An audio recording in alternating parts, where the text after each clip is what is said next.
Et vous les voyez revenir avec leur charge, avec leur petite fiche, avec leurs éléments de langage. Oui, les anti-vax, le machin, maintenant il faut qu'on fasse une obligation. Mon obligation, mon cul. Il faudra que tu mettes une baïonnette dans le dos pour que je reçoive un produit de ces industriels mafieux.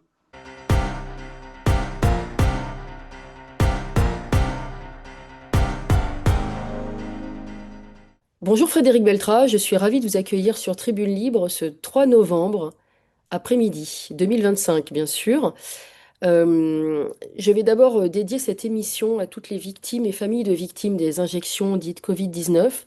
Et je tenais avant toute chose à lire le message de ma filleule qui se prénomme Victoria, qui a dû céder à une pression sociale et donc se faire injecter ces produits. Voilà. Donc elle m'écrit: Je sors d'une nouvelle poussée de l'une de mes pathologies rénales qui est incurable et dégénérative. Je n'irai donc jamais de mieux en mieux et cela fait partie du travail de résilience. J'ai été diagnostiquée en décembre 2021 d'une néphropathie à immunoglobuline A qui est accompagnée d'un lointain hématuria syndrome, appelé également LPHS, qui est très rare, méconnu en Europe. Il n'existe aucun spécialiste en France ou d'ailleurs on ne le traduit même pas. Les néphrologues le prononcent comme tel en anglais. Bienvenue à vous dans cette émission, Frédéric Beltra. Euh, Bonjour. Bonjour, fondateur de Verity France, une association qui est précieuse, et papa de Maxime Beltra. Voilà. Je peux vous laisser présenter votre combat, surtout qui est précieux pour la collectivité face à un scandale sanitaire sans précédent. Vous avez créé donc Verity France qui regroupe des milliers d'adhérents, je crois, suite au décès de votre fils. Est-ce que vous pouvez nous en dire plus en quelques mots? Mais disons qu'on a créé Verity France pour la date anniversaire de mon fils, le 27 octobre 2021, avec deux autres familles, avec la famille Massip et la famille Benarira, qui ont perdu, comme ma famille, un enfant assez jeune, puisque Sophia avait 17 ans et Mélanie en avait 15. Euh, C'était des conditions dramatiques, puisque Mélanie, au moment où elle a fait un arrêt cardiaque, elle était en train de préparer sa table d'anniversaire pour le lendemain, pour ses 16 ans. Donc, elle avait été vaccinée le 11 juillet et le 12 juillet, elle a fait un arrêt cardiaque. Elle a fait une vingtaine de jours de coma. Et puis après, on a laissé le choix aux parents s'il fallait la débrancher, quoi. Donc, ça a été des épreuves. Moi, mon fils est mort dans mes bras. Et pour Sonia, c'est sa nièce qui est décédée carrément en plein milieu du lycée d'une double embolie pulmonaire. Donc, c'était des morts violentes qui forcément laissent des traces. Au départ, dès le début, le premier soir, j'ai fait une vidéo pour prévenir les autres parents en pensant, ce que j'avais déjà dit, la raison du lancement, c'était que j'ai pensé qu'ils avaient oublié des choses dans le vaccin ou qu'il avait été mal étudié sous précipitation et qu'ils n'avaient pas travaillé sur certains secteurs et que sur des organismes peut-être de certaines personnes, ça pouvait être très nocif. Donc, c'est pour ça que j'ai lancé une alerte dès le premier soir. Et Mhm. ensuite, c'est les réactions derrière qui m'ont amené. À ce moment-là, je connaissais pas le décès de Mélanie. Et je l'ai appris par la suite. Et puis après, on s'est rencontrés, nos familles se sont rencontrées. Et puis, en échangeant, on s'est aperçu qu'on avait tous reçu le même traitement de la part de la presse, c'est-à-dire que c'était tout sauf le vaccin qui avait pu tuer nos enfants. Et le fait qu'on ne se connaisse pas, et finalement, on est des familles relativement lambda françaises, quoi. Je veux dire, on a tous nos métiers, on travaillait, on ne se connaissait absolument pas. Et de voir qu'on avait un traitement similaire par rapport à des cas qui avaient juste un seul point commun, c'est-à-dire le vaccin, ça nous a mené à beaucoup de doutes, puisqu'on a échangé sur les conditions des décès qu'il y avait eu et sur les réactions qu'on avait eues de la part des pouvoirs publics. Et c'est ce qui nous a mené à créer cette association pour aller chercher les documents, en pensant au départ que l'État nous aiderait, que l'État serait proche de nous, vu les douleurs qu'on venait de traverser. Donc, et on pensait que l'État nous aiderait à connaître la vérité et à dire oui, c'est le vaccin, ou c'est pas le vaccin, c'est trompé là-dessus. Désolé, voilà, vos enfants sont décédés, c'est de notre faute. On pensait qu'on aurait en face des gens honnêtes, quoi. Et puis, plus on a avancé, et plus on s'est aperçu que Mais que tout simplement, on avait affaire à des bandits en cravate, quoi, tout simplement. Hein. Il n'y a pas d'autre mot que ça. Hein. Ces gens sont des truands, tout simplement. Et il faut dire les mots, ce sont des truands. Mm. Il n'y a Et pas vous avez, d'autre. Hein. il n'y a pas d'autre mot, oui, effectivement. Vous avez fini par faire appel à la justice, finalement. Oui, la justice, on y est encore dedans. Hein. On a encore des procédures en cours. Il y a plusieurs procédures, que ce soit à titre personnel pour les cas de nos familles qui ont fondé Verity, comme de personnes qui nous ont rejoints après par la suite et qui étaient victimes, qui continuent elles aussi à avoir des procédures.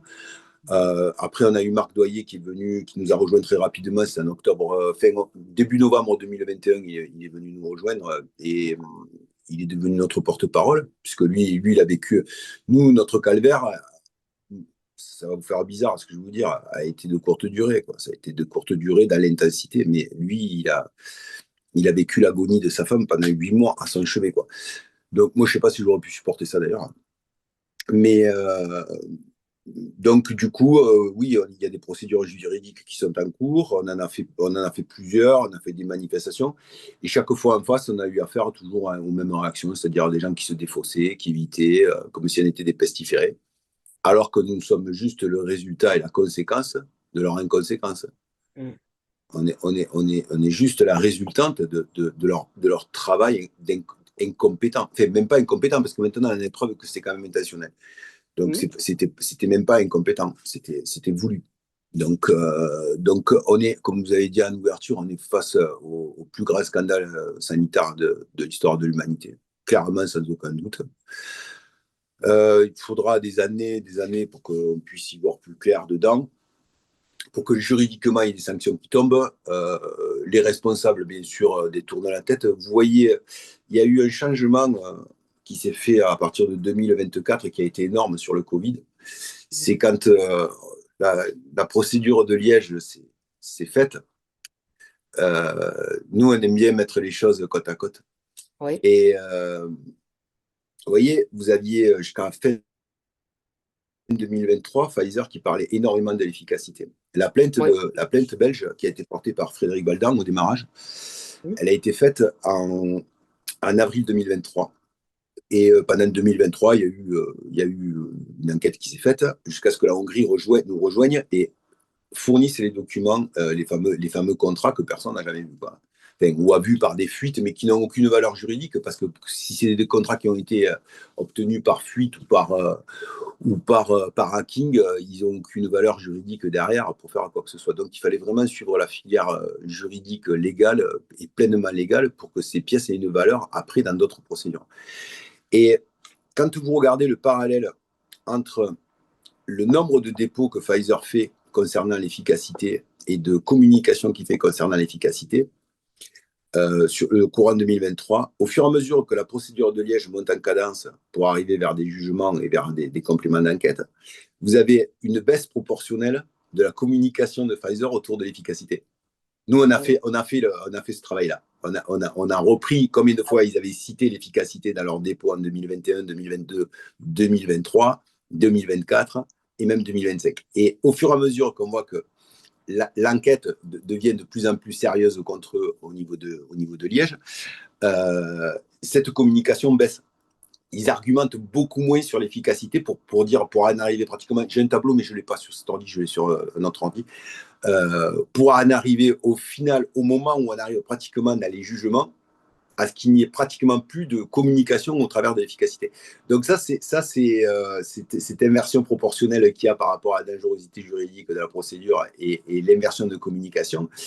Si vous voulez, c'est des détails sur lesquels les gens ne portent pas trop attention. Mais moi, en ayant une certaine expérience au travers de tout ça, c'est des détails que je note et je vois où on tape et où ça fait mal. Et là, clairement, euh, cette procédure à Liège leur a fait très très mal. D'ailleurs, il y avait, moi j'ai lu l'article 4 en plein tribunal, devant la salle pleine de personnes, et l'avocate de Pfizer avait bondi de son siège justement en disant que ça posait problème que des parties civiles aient accès à ces documents.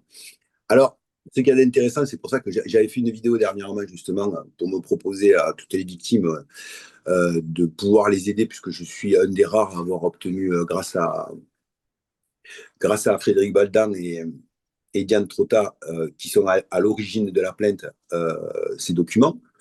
Je m'étais proposé d'aider les victimes en fournissant des certificats CERFA, ce que j'ai fait pas plus tard qu'hier soir pour une procédure qui passe mercredi, en mentionnant certains éléments importants de ces contrats. Alors, il y a particulièrement l'article qui est l'article 4, qui est celui qui nous a le plus sauté aux yeux pour une simple et bonne raison, c'est que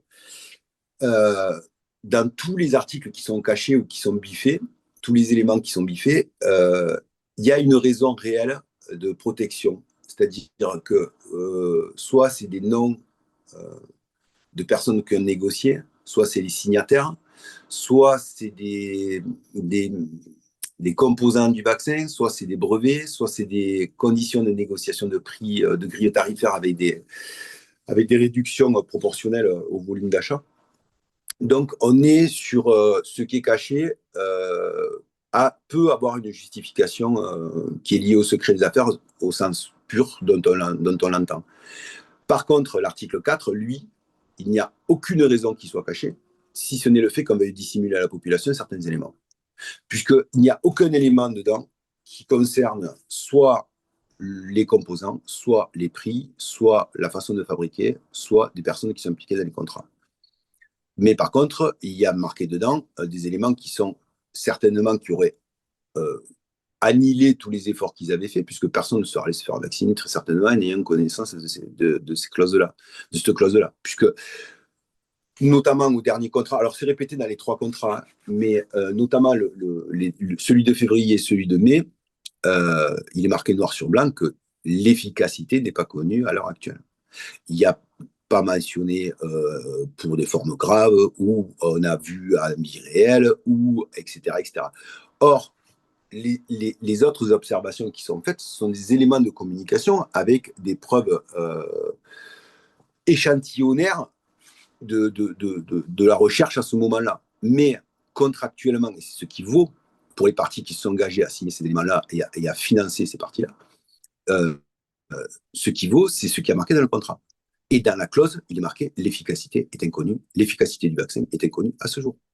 Donc, on est clairement devant des gens qui ont dissimulé à la population le fait que l'efficacité du vaccin est inconnue, que les effets à long terme étaient inconnus et qu'il pouvait survenir d'autres effets indésirables qui n'étaient pas connus.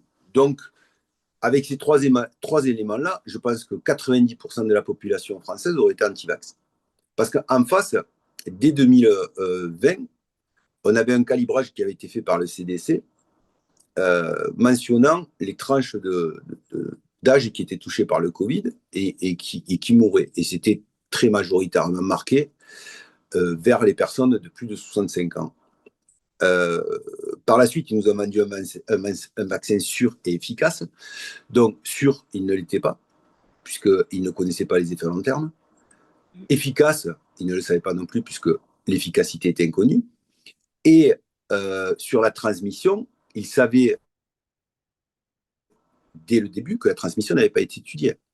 Donc, pourquoi ils ont forcé la population à recevoir ce produit-là avec des mesures coercitives comme on n'en a jamais vu et forcer l'ensemble de la population française à pratiquement devenir des cobayes sans savoir à long terme ce qu'on va devenir. Parce que là, vous avez vu les mécanismes de contre-feu qu'ils font. Ils sont très intéressants parce que les gars qu'on a en face sont très habiles et surtout très puissants. C'est-à-dire que quand il y a eu l'histoire d'un myocardite qui a commencé à sortir, vous avez vu moult articles qui sont sortis de la presse en vous expliquant que les crises cardiaques pouvaient être créées par si vous mangez trop de pizza, si vous bougiez votre édredon trop fort, si vous lassiez vos chaussures, si vous preniez une douche moins forte. Nous, on avait fait un collector de tous les articles, de toutes les conneries qui sortaient là-dessus. Et c'était fait pourquoi? C'était fait pour essayer de créer un contre-feu, un pare-feu en face par rapport à cet élément-là. Bon, il s'est avéré qu'il y a d'autres études sérieuses qui sont sorties qui ont vraiment montré qu'il y avait un problème de myocardite. D'ailleurs, qui avait été décelé très, très en amont, mais ils ont laissé filer. le problème qu'il y a, c'est qu'ils ont fait vacciner des tranches d'âge qui n'étaient pas touchées par la maladie, ou très très peu. Et ça, c'est un crime. C'est clairement un crime. Faire injecter un produit à des jeunes en leur disant si tu ne le fais pas, tu ne peux pas aller au cinéma, tu ne peux pas aller en boîte de nuit, tu ne peux pas. Ce qui est la vie pour des gamins de 20 ans, de sortir, s'amuser, faire la fête, boire un coup, rencontrer des filles ou rencontrer des garçons, enfin, vivre. Oui, Il leur faire du empêcher de sport. vivre pour mettre un produit dans leur corps, ouais, d'un produit dans leur corps dont ils ne connaissaient pas l'efficacité et les effets à long terme, c'est-à-dire qu'ils hypothéquaient la vie de gamins de 20 ans en sachant que cette maladie ne les touchait pas. Ça, c'est impardonnable. C'est impardonnable. Alors, moi, ce qui me surprend le plus dans toutes ces choses-là, enfin, non, en vrai, ça ne me surprend pas parce que on a assisté exactement comme en 40, c'est-à-dire à une démission complète des autorités. Les policiers ont fait appliquer des mesures complètement folles. Aller faire contrôler des gens qui se baladaient dans des forêts des Vosges avec des drones, arrêter des gens sur la plage, il fallait que les plages soient en mouvement sur les plages. On a eu affaire à une espèce de folie collective qui a été habilement orchestrée par des mains puissantes derrière qui avaient des intérêts à gagner de l'argent, à des pleines brouettes de milliards à gagner là-dessus, mais en tuant des enfants. Et là, comme tout le monde se sent coupable, tout le monde a merdé. Tout le monde a fait monter les gens dans le train, là. Et là, maintenant, vous voyez, les journalistes se taisent. La justice, à la moindre virgule d'erreur sur une plainte, elle le classe sans suite. Il y a une tétanie de leur part. Il y a une tétanie, parce que tout le monde sait la responsabilité que chacun a eue là-dedans. En se disputant dans les familles, en mettant dehors les gens qui disaient attention, faites attention. Moi, j'ai lu des documents. C'était des antivax, c'était des complotistes. Mais tout avait été bien calculé pour que la communication et la machine à broyer qu'ils avaient mis en place pour gagner des milliards sont mises en place.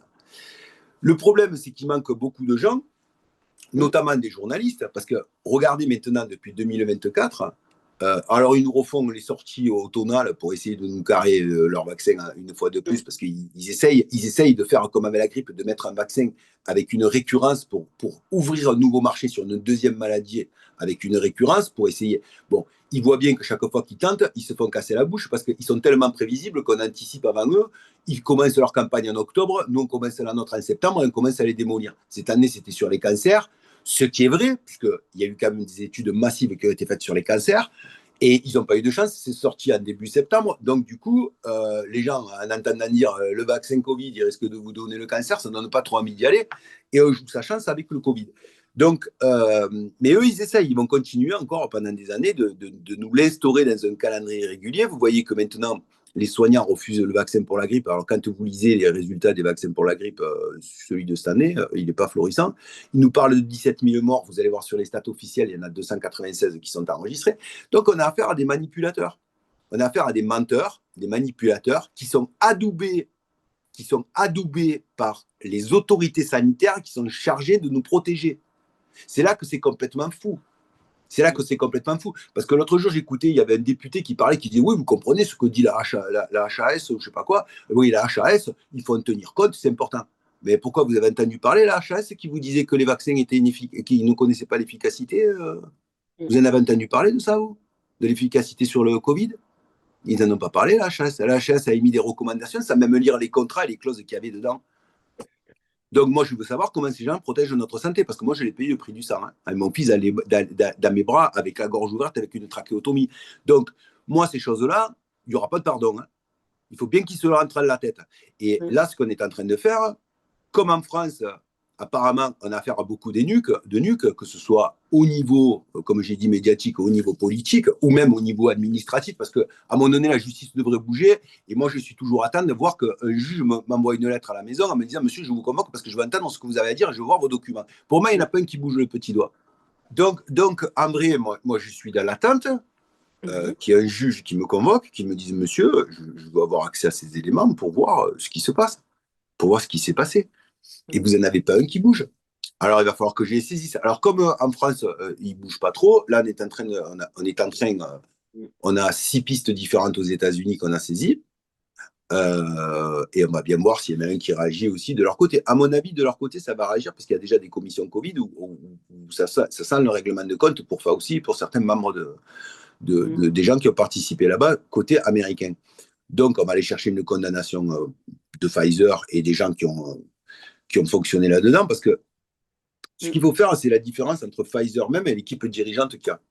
C'est-à-dire que Pfizer, c'est une compagnie qui existe, qui a été multicondamnée, on le sait, mais les gens qui dirigent une entreprise, ils dirigent par rapport à des ordres qui sont donnés pour obtenir des gains. Donc là, ils ont franchi la ligne, mais ça n'enlève pas que Pfizer a quand même une connaissance médicale qui est précieuse, puisque c'est une compagnie qui existe depuis 1800 et quelques, 1857, je crois. Et donc, ils ont un savoir-faire. Le problème, c'est que leur savoir-faire, ils l'ont transformé en machine à cash sans tenir compte des personnes qui doivent normalement, déontologiquement, soigner de par leur métier. Et ça, c'est la faute de l'équipe dirigeante. Alors, le problème qu'il y a, c'est que dans les contrats qu'ils ont signés, ils ont commis des fautes. Ils ont commis des fautes. Alors, il y a beaucoup de gens qui négocient qui essayent d'attaquer sur des parties purement scientifiques, qui sont complexes parce qu'elles amènent du débat à ce qu'est la science, c'est-à-dire du débat contradictoire, et donc des interprétations qui sont difficilement tranchables au niveau de la justice. Nous, ce qu'on a cherché depuis qu'on a les contrats, c'est-à-dire depuis le 5 décembre 2024, on a cherché la faute juridique qu'ils avaient commise contractuellement par rapport à ce qu'ils ont déclaré publiquement, par rapport aux documents officiels, surtout officiels qu'ils ont déposés, et par rapport à ce qu'ils ont signé en parallèle. Voilà. Et là, la preuve, on l'a. Voilà. Elle est très simple, elle n'est pas complexe. C'est ce qu'on voulait, c'est ce qu'on cherchait, c'est ce qui a été le plus long à trouver, c'était la simplicité. Voilà. Et là, elle est incontestable. On a fait faire des repasses par plusieurs juristes, on a regardé bien en détail, on a pris des contacts aux États-Unis pour qu'ils nous disent si oui ou non, en effet, il y avait des délits là-dessus qui étaient commis. Et les délits qu'ils ont commis, pour là, ils risquent de passer quelque temps à l'ombre. Voilà. Donc maintenant, on va voir si en face, aux États-Unis, il y a des gens qui se saisissent du dossier. Alors, on a fait un listing d'une vingtaine de personnes. On a commencé par les 5 les plus intéressés, à mon avis, sur le sort qu'ils peuvent livrer à Pfizer par rapport à ces fraudes-là. Et c'est ce qui leur manque. C'est-à-dire qu'aux États-Unis, ce qui leur manque, c'est la matérialisation de la fraude.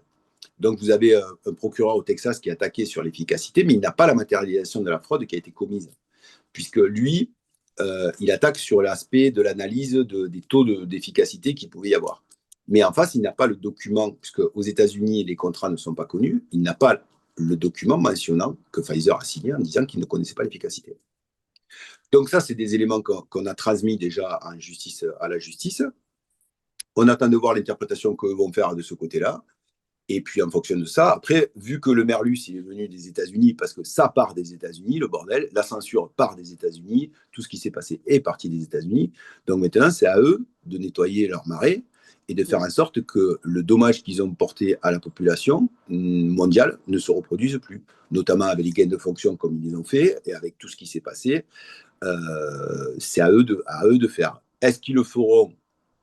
Je ne sais pas, mais je pense qu'il y aura un intérêt à le faire parce que je pense qu'il y a quelques petits opportunistes qui verront bien un intérêt à faire tomber massivement le cours de la bourse de Pfizer quand ils vont commencer à rentrer dans un tumulte juridique et qui pourront le racheter à vil prix pour peut-être remettre une équipe dirigeante à la place qui soit performante et qui soit honnête. Donc, je pense qu'en leur suggérant à l'oreille qu'au passage, sur le va-et-vient, ils peuvent faire des milliards, je pense qu'il y en a qui vont s'intéresser à ça. Et nous, notre but, c'est que ces gens-là payent d'une façon ou d'une autre. Et une fois qu'on en aura fini avec les Américains, on va s'occuper des Français. Voilà. Parce qu'on fera la même chose avec eux. Parce que moi, il n'y aura pas de pardon. Moi, ils ont tué mon fils. J'ai les preuves qu'ils ont triché. J'ai les preuves qu'ils ont menti. Je me suis battu pour les obtenir. On s'est battu parce qu'on est des centaines quand même à travailler sur les sujets. Donc maintenant, on les a. Et maintenant, c'est qu'une question de temps. Et le temps ne presse pas parce que ce qu'ils ont commis, dans la définition même d'un crime contre l'humanité, ils remplissent toutes les cases. Donc, là, maintenant, on va attendre gentiment qu'il y ait un basculement politique qui se passe, qui ne saurait tarder, étant donné l'état lamentable de la France actuelle, au grand désespoir de la majorité de la population.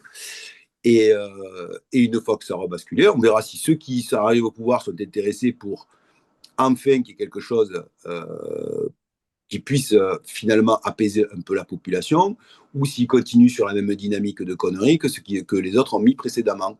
Et s'ils continuent, ben, ils feront comme les précédents, c'est-à-dire ils dégageront jusqu'à ce qu'on ait une équipe dirigeante, si c'est dans 5 ans ou dans 10 ans, qui fonctionne et qui fonctionne dans l'intérêt de la population. En réalité, c'est très simple. Vous savez ce qu'ils font de vouloir forcer les gens? Ils n'ont toujours pas compris qu'ils ne sont pas majoritaires. Ils sont minoritaires, ils sont un petit noyau, un petit groupe de personnes, et ce petit groupe de personnes pense qu'il va imposer sa façon de voir les choses à la majorité. Et quand tu n'as pas la majorité, tu perds. Donc c'est qu'une question de temps. Donc voilà, Mhm. donc il faut continuer à travailler sur les dossiers, il faut continuer à avancer sur ce qu'on fait.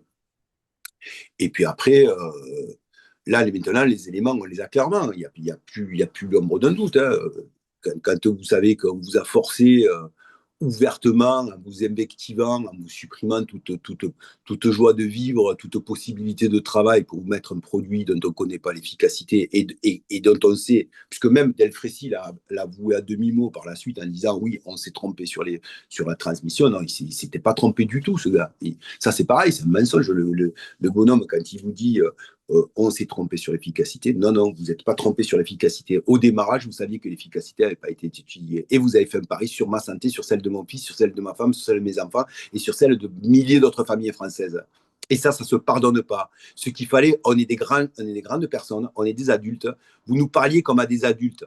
Vous nous disiez, voilà, on a ces éléments-là, on n'en sait pas plus, on vous le met à disposition et faites ce que vous voulez pour que, par rapport à votre choix, votre libre choix, et ne pas nous traiter comme des gamins de 5 ans.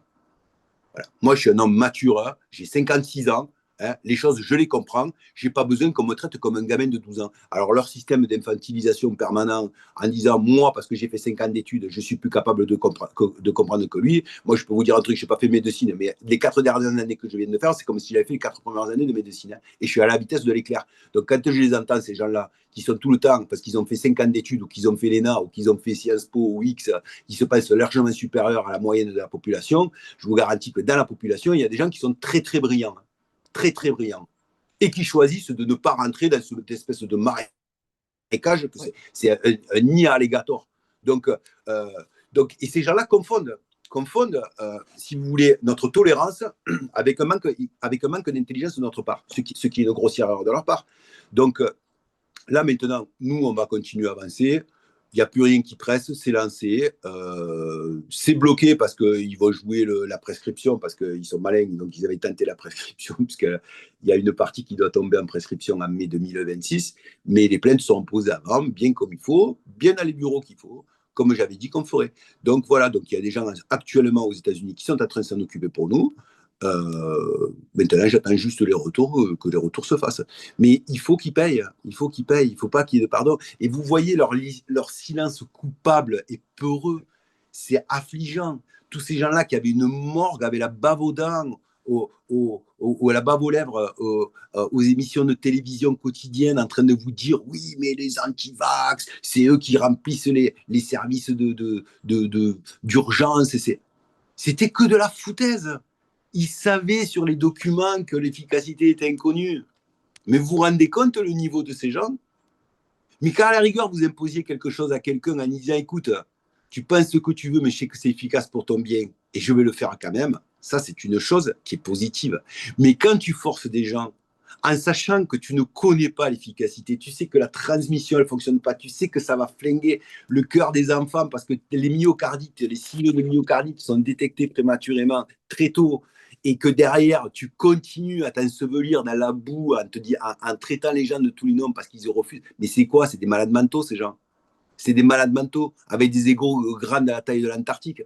C'est des fous. C'est des fous. Et il est temps que la population s'en rende compte. Donc, moi, je m'en fous. Ces gens-là, ils ont flingué ma vie. Voilà, ils ont tué mon fils. Là, c'était son anniversaire le 27 août, le 27 octobre, je veux dire. Je vois ma fille va être marquée à vie. Elle est marquée à vie. Son frère va y manquer tout le temps. À chaque date anniversaire, c'est une torture. Ma femme, c'est pareil. Donc, ces gens-là, ils ont mutilé notre vie. Donc il faut pas, et ils ont mutilé notre vie, et ils ont mutilé combien d'autres vies, combien de gens ils ont mutilé, qu'ils ont traité pareil. Et vous les voyez revenir avec leur charge, avec leur petite fiche, avec leurs éléments de langage. Oui, les antivax, le machin, maintenant il faut qu'on fasse une obligation. Mon obligation, mon cul. Il faudra que tu mettes une baïonnette dans le dos pour que je reçoive un produit de ces industriels mafieux. Plus jamais il y en aura. Plus jamais. Il faudra que tu me passes au peloton d'exécution. Donc ces gens-là sont fous.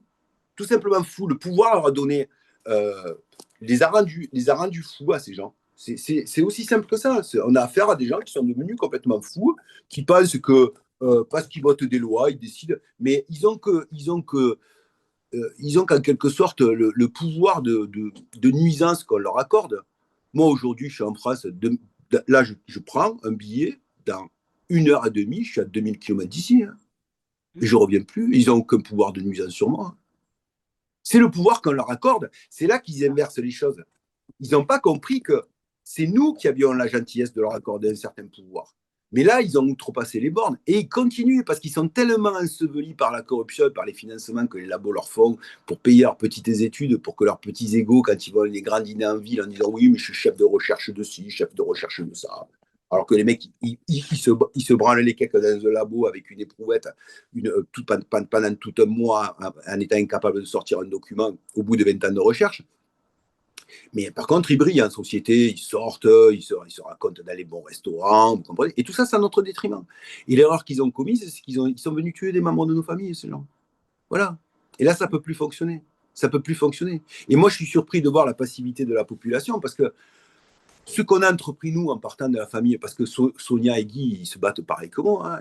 Je veux dire, ils sont sur des segments différents, sur des études différentes, sur des actions différentes, et ils se battent autant que moi. Mais moi, je suis surpris de voir le manque de réactivité de la population face à ces gens-là. Ces gens-là ne devraient. Quand vous voyez Attal qui revient à la télévision ou Véran qui vous dit oui, moi j'ai la politique dans la peau, et qu'ils ont le culot de revenir. Mais vous vous rendez compte, ces gens, comme ils sont déconnectés, ils sont complètement barjots. Et nous, en tant que citoyens normaux, là, nous qui galérons pour payer les impôts, pour payer les TVA, pour payer tout ça, déjà, ils nous font galérer dans nos vies alors qu'on serait super heureux, ça leur intervention permanente.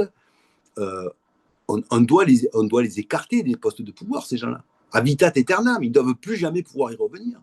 Des Attal qui se voient dans la tête presque de se présenter à la présidentielle, ou ce qu'on entend dire que Macron il compte revenir en 2032.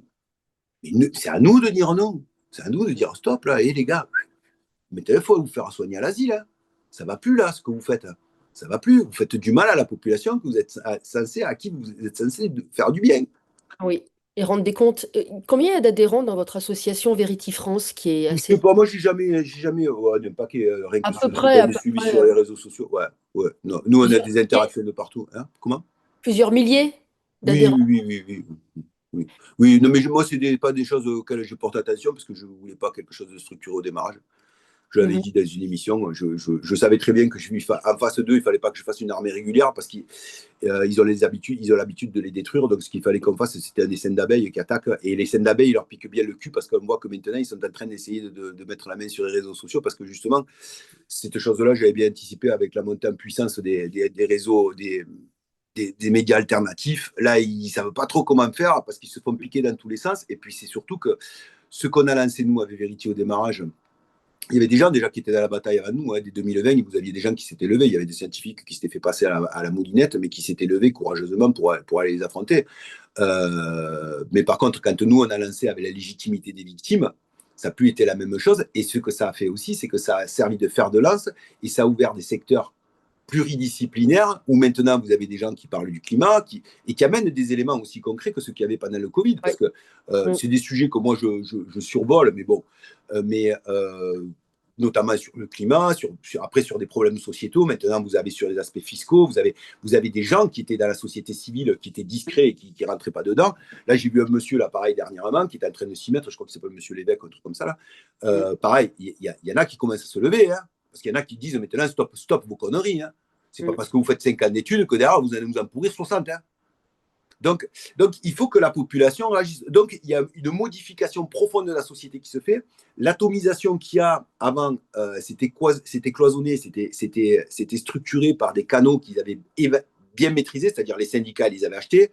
Donc, on l'a vu avec la CGT qui n'a pas bougé un millimètre devant le passage à tabac du code du travail face aux soignants suspendus, là, ils n'ont pas moufté, les mecs. Et pas un mot, pas un seul mot, rien. Tout allait bien, madame la marquise. Par contre, si vous avez une marche qui fait 21 cm au lieu de 20 à l'entrée de votre établissement, là, le syndicat, il peut venir porter plainte contre l'entrepreneur. Vous voyez, le genre de conneries que c'est. Donc, ces gens-là, ils ont montré leurs limites. C'est-à-dire, ce sont des relais, des corps intermédiaires qu'on appelle de l'État, et ils sont là pour obéir à l'État. Alors, de temps en temps, ils font des manifs, ils font 3 fois le tour du canal Saint-Martin pour dire, voilà, on a gueulé un peu. À 18h30, tous devant la télé, et puis c'est fini. Donc, ces gens-là, ils ont été achetés. Au départ, je pense qu'il devait y avoir des gens sincères dedans qui se battaient. Hein. Moi, mon grand-père, il était rouge comme une tomate, c'était un communiste, et après, pendant la guerre d'Espagne, et il travaillait 15 heures par jour, et à la fin du mois, il donnait un morceau de camembert avec un quignon de pain. Donc, je peux comprendre que mon grand-père était comme ça. Mais le problème qu'il y a, c'est que ça a été dévoyé, encore une fois, par les malfaisants, toujours pareil, avec de l'argent public, qui les subventionne. Ça a été pareil avec les médias. Donc, les médias, ils les tiennent soit par des licences où ils leur donnent des canaux. On l'a vu avec C8, ce qui s'est passé avec Hanouna, qui est de suite rentré dans le bercail, il est devenu bien copain avec l'État par la suite. Donc, ils ont la manière de casser des gens qui sont structurés. Donc, ce qu'il faut, c'est ne surtout pas se structurer, continuer à échanger entre citoyens comme on est en train de le faire, témoigner de ce qu'ils nous font vivre pour que la population se le dise au fur et à mesure. Et comme c'était avant, oyez, oyez, avis à la population. Hein. Donc, c'est exactement la même chose. Il faut qu'on continue à parler. On a la chance qu'on dispose d'un espace privé avec les réseaux sociaux, parce que les réseaux sociaux ne sont pas des espaces publics, ce sont des espaces privés qui appartiennent à des gens qui nous les mettent à disposition. Donc là, pareil, c'est une mauvaise interprétation parce qu'ils vous disent des réseaux publics, ce n'est pas du tout un réseau public, c'est un réseau privé. X ou les autres, hein, ça appartient à des actionnaires, donc ce sont des espaces privés de communication entre nous dans lesquels on a le droit de dire ce qu'on veut. Donc quand vous voyez que l'État essaye de se mettre en place au milieu, de s'immiscer dans un milieu privé où c'est comme si on discutait dans notre salle à manger tous les deux,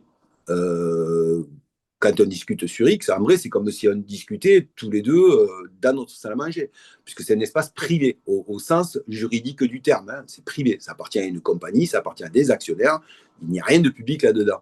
Bon, et quand vous voyez que l'État veut venir légiférer sous prétexte de protection, toujours pareil, alors ils prennent toujours, ils sont malins parce qu'ils prennent toujours des conditions de protection en disant oui, mais c'est pour protéger les enfants, c'est pour protéger ci, pour protéger mi. Écoutez-moi, s'ils avaient eu le souci des enfants, je vous garantis qu'avec ce que j'ai lu dans les contrats, ils leur auraient jamais fait injecter ce produit-là. Donc nos enfants, ils en ont strictement rien à foutre. Les réponses qui nous ont été amenées par rapport au décès de nos enfants montrent qu'ils n'en ont strictement rien à foutre et qu'on fait partie, qu'on ait des numéros, comme les numéros de sécurité sociale, comme des bœufs et des animaux d'un troupeau. Donc, ils n'en ont rien à foutre. Ce qu'il faut, c'est les faire tomber de leur piédestal, tout simplement. C'est la seule chose, c'est la seule solution qu'il y a. Et peut-être après, inventer un autre système, là où je ne suis peut-être pas la compétence ou peut-être pas l'intérêt de le faire, mais je pense que c'est ce qu'il faut faire. Il faut plus rester sur des mécanismes qui sont archaïques où vous avez 5 mecs qui décident autour d'une table le destin de la vie de 68 millions de personnes. Et ça, c'est pas tolérable. Vous le voyez avec ce qui se passe avec la guerre là, avec la Russie. Où on est passé par la terreur d'une épidémie, d'une pandémie où on allait tous mourir si on ne recevait pas le vaccin, à maintenant à une guerre nucléaire. Je ne sais pas, mais bon, les gars, ce n'est pas des marrants, quoi. Ils ne vous disent pas, offrez-vous des fleurs, la vie est belle, on va essayer d'arranger des trucs. Non, c'est que des trucs terribles où il y a des guerres, des meurtres, des assassinats, des machins. Enfin, voilà, c'est une vie de merde qui prévoit pour la population. Et il faut qu'on ait des gens qui ont envie de nous rendre heureux, qui a envie de nous mettre en sécurité, de nous éviter des dangers qu'on peut avoir. Et c'est le rôle des bons leaders. Un bon leader, vous ne savez jamais qu'il est bon. Un bon leader, vous ne pouvez pas savoir qu'il est bon, vous savez pourquoi? Parce qu'il vous évite les problèmes. Donc, partant de là, c'est comme si vous aviez un bulldozer en plein milieu de l'Amazonie. Donc, vous avez l'impression que c'est un long fleuve tranquille. Mais parce que devant, vous avez un mec qui fait le travail. Et là, vous ne pouvez pas le noter parce qu'il vous évite les problèmes. Alors que, qu'est-ce qu'ils font? Ils nous font subir les problèmes et en plus, ils les inventent. Parce qu'en plus, ils mentent. Donc voilà, donc nous, on a réussi déjà les 2 étapes qu'on avait prévues au départ de l'association. C'est-à-dire, la première, c'était de faire un point au niveau de la genèse du Covid, c'est-à-dire en faisant du vaccin, en faisant un travail profond et ce que Christine Coton a fait Oui. sur le protocole d'essai et avec un suivi des documents qui publiaient jusqu'en 2024. Donc Mhm. ça, on l'a fait. Le dernier rapport a été publié en février 2025. Il fait 450 pages. D'ailleurs, elle y a laissé une bonne partie de sa santé parce qu'elle a travaillé Oui. pendant 4 ans, 12 heures par jour dessus. Donc, il faut lui lever son chapeau parce que si elle a sauvé, Christine a sauvé des milliers de vies à elle toute seule en informant et en faisant un travail que personne n'a fait et qui Mhm. était le rôle, ce travail, c'était le rôle des autorités qui sont censées nous protéger. Donc, on a fait cette première étape. La deuxième, c'était d'obtenir des documents, les documents pour avoir la certitude qu'il y avait quelque chose dedans qui n'était pas clair. Ce qu'on a obtenu avec les contrats non biffés et avec le complément d'enquête qui a été fait Mhm. sur Mme van der Leyen, on a des éléments aussi probants là-dessus. Maintenant, en Europe, vu la tendance qu'il y a, où je pense qu'on s'est ramassé toute la merde américaine démocrate qui est venue se réfugier en Europe, et dont les deux têtes de pont, Van der Leyen et Macron, sont issus. Tant qu'on ne sera pas débarrassé d'eux, on n'avancera pas en Europe. Donc, on va se focaliser maintenant sur les États-Unis. J'ai prévu d'y aller certainement dans le courant de l'année prochaine pour aller rencontrer les personnes adéquates, quitte à rencontrer carrément directement, je verrai, j'essaierai de rencontrer le président des États-Unis directement. On verra. J'irai voir qui il faut voir et je ferai ce qu'il y a à faire, comme je l'ai fait depuis le début quand on s'est engagé. Voilà, donc on n'arrêtera pas, on n'arrêtera pas. Après, bon, si c'est pas lui, ça sera un autre pareil, mais on fera ce qu'on a à faire. Hein. Il faut avancer, il faut avancer. On peut plus, il faut surtout que ce qui s'est passé ne soit plus en capacité de se reproduire pour les générations suivantes. Il faut que nous en tirions la leçon, au même titre que 40, quand on a vu en 45 les atrocités qui avaient été faites, où on a essayé de tirer les leçons en disant plus jamais ça, il ne faut plus que ça se reproduise. Voilà. Malheureusement, la folie des hommes, souvent, elle ramène aux mêmes turpitudes, mais là, on est tout frais. C'est comme si on était